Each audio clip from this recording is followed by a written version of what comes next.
At ito na nga ang araw na pinakahihintay namin, ang araw na manganganak na ako. Actually, July 24 ng umaga pa talaga ang scheduled CS operation ko, pero July 23 ng gabi pa lang ay pumunta na kami sa ospital for my admission. Bago kami umalis ay nagpaalam muna kami sa panganay naming si Jiro. Nalulungkot at naiiyak pala ako sa time na ito habang nagpapaalam ako sa kanya. Alam ko kasi na nalulungkot din siya dahil hindi namin siya pwedeng isama. At eto na nga, nakaready na ang lahat ng gamit na dadalhin namin. Ang hospital bag ni baby, ang bag ko at ang mga documents na kailangan ko. By the way, nasa description pala ang mga link ng mga bag na ito just in case na gusto din ninyo ang mga ganito mga sisi. Ilang minuto lang ay dumating na kami sa ospital. By the way, dito pala ako manganganak sa Brokenshire Medical Center. Dumiretso na nga pala kami ng ER at noong nasa loob na ako ng emergency room ay magkahalong kaba at excitement ang naramdaman ko. Pero hindi ko lang talaga pinapahalatang kinakabahan ako dahil baka mag-worry si Daddy Jake. Kailangan ko talagang magpakatatag sa oras na ito. Nag-fill up na din pala ako ng form na kailangan nila sa ospital. Buti na lang talaga at nakaredy ang mga documents namin dahil pagdating ng ER ay talagang hinanap nila ito. Kinuhaan na din pala nila agad ako ng dugo for my laboratories para daw makita na agad ni doktora ang result nito bago ang operation ko kinabukasan. OMG, ang sakit! Pero carry pa din dahil kailangan eh. Tawa lang kami ni Daddy Jake sa time na ito pero ang totoo ay kinakabahan kaming dalawa, lalong-lalo na si Daddy Jake. Nag-CR na pala muna ako bago nila ako dalhin sa labor room para i-monitor. Noong dinala na ako sa labor room ay si Daddy Jake naman ay pinadiretso na nila sa room namin. Habang nasa room daw si Daddy Jake mag-isa ay hindi niya talaga mapigilang mag-worry at kabahan para sa aking operation kinabukasan. At dahil nga hindi siya mapakali ay binisita niya muna ako sandali at nagdasal kami na sana ay maging safe kami ni baby. At eto na nga ang pinakahihintay namin. July 24 at 9:30 AM ay nagsimula na ang operation ko. Sobrang kinakabahan ako sa time na ito pero thanks God dahil at exactly 9:56 AM ay lumabas na ang aming baby Yona. Grabe, naiyak talaga ako nang marinig ko ang iyak niya at nang mayakap ko siya. Worth it talaga lahat ng hirap na pinagdaanan ko. Grabe, sobrang thankful talaga ako sa buong OR staff ng Brokenshire Medical Center. Lalong-lalo na sa aking doktora na si Doc Gladys at ang anesthesiologist ko na si Doc Bruce. Dahil sa simula pa lamang ng operation ay pinaramdam na nila sa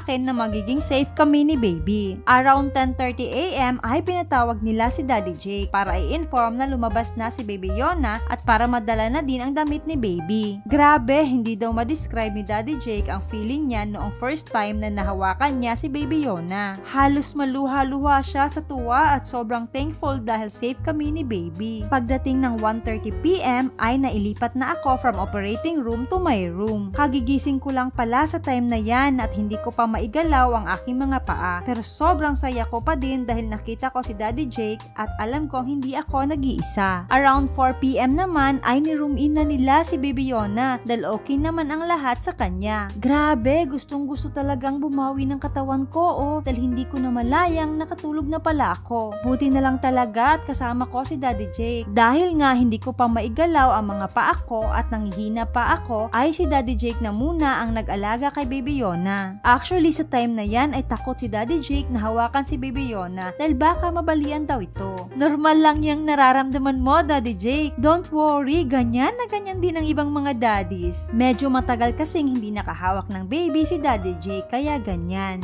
10 PM na pala sa time na ito at ayan pinadede ko muna si baby Yona. Halatang halata talaga sa mukha ko na pagod ako mga sisi ano. Hirap talaga kapag bagong panganak. July 25 at 1 AM nagising ako dahil kumikirot ang tahi ko at medyo mahirap pa din ang gumalaw dahil hindi pa natatanggal ang swero at urine catheter ko. 4 AM pa lang pero gising na kami ni Daddy Jake dahil binihisan namin si baby Yona dahil katatapos lang niyang magpupo. After magpupo ay ayan, gutom na naman ang aming prinsesa kaya pinadede ko muna. 5 AM na at kakatulog pa lamang ni Daddy Jake. Kawawa nga din talaga siya dahil alam kong pagod na pagod siya sa time na yan. 1 PM na at buti na lang tinanggal na nila ang aking swero at ang aking urine catheter. Ayan, sa wakas makakagalaw na din ako. Pagdating ng 7 PM ay nag-CR ako ng mag-isa dahil hindi pwedeng iwanan ni Daddy Jake si baby Yona. Grabe, ang sakit talaga ng nararamdaman ko sa time na yan. Dahan-dahan akong naglakad papuntang CR sa mga oras na yan. Hindi ko pa kayang humiga sa aking bed ng mag-isa kaya inalalayan muna ako ni Daddy Jake. Binisita pala ako ng aking napakabait at napakagandang doktora. Tinanong niya kung kamusta kami ni baby at nagbigay na din siya ng mga instructions. 11 PM na pala at antok na ako pero dahil gutom na ang aking prinsesa, syempre later na lang ang pahinga ni mommy, diba? July 26 at 4 AM, maaga akong nagising at nagsuklay naman konti para naman maging maganda kahit papano, charot. Actually, ngayon lang talaga ako nakapag-time na makapag-ayos kahit papano dahil medyo okay ang pakiramdam ko. After kong mag-ayos ay pinagmasdan ko si Baby Yona at ang super pagod na si Daddy Jake. Pagdating ng 5 AM ay sobrang sakit ang naramdaman ko. Sobrang makirot ang tahi ko at ang sakit ng likod ko. Naghahanap ako ng komportabling posisyon sa time na yan. Grabe no, sadyang napakahirap talaga ng pinagdadaanan nating mga nanay. 8 AM na at pang 3 days na namin sa ospital. At ngayong araw na ito din kami madi-discharge. Kaya naman inasikaso na agad ni Daddy Jake ang mga documents na kailangan namin at bumaba na siya sa PhilHealth section at sa billing. Medyo naghintay pa kami sa room dahil after lunch pa daw lalabas ang final bill namin. Habang naghihintay ay inayos na namin ang mga gamit para anytime dumating ang final bill ay agad-agad na kaming makaalis. At pagdating nga ng 2 PM ay tsaran, dumating na ang bill namin at agad naman itong inasikaso ni Daddy Jake dahil excited na kaming lumabas dahil naghihintay sa labas ang aming panganay na si Jiro. Super excited kasi talaga siyang makita ang baby sister niya. Ayan na nga, nagkita na si Jiro at si Baby Yona. Sobrang happy ko talaga sa time na yan dahil nakita kong masayang masaya si Kuya Jiro na makita ang baby sister niya. Umuwi na din pala agad kami after niyan dahil sobrang gusto ko na talagang magpahinga mga sisi. Yan lamang mga sisi, salamat sa panonood.